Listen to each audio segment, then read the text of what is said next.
Good morning baby. তোমার শরীর ঠিক আছে? তুমি ব্রেকফাস্ট করছো? কি খাচ্ছো?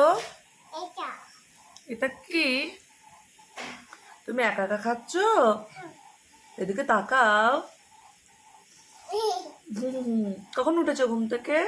এমন দি এখন দি? এখন দি আবার কি? কখন উঠেছো? পাচ্ছে অনেকক্ষণ আগে। কোথায়? ওরে বাবা গো, কি বলছে গো? বাথরুমে সাপের বাচ্চা ঘুরে বেড়াচ্ছে। এ বাবা গো, বাবা কি হবে? এবার বাবা ভয় লাগছে তো। হ্যাঁ, কি কি ঘুরে বেড়াচ্ছে? সাপে বাচ্চা সাপের বাচ্চা হ্যাঁ ঘুরে বেড়াচ্ছে। সাপে বাচ্চা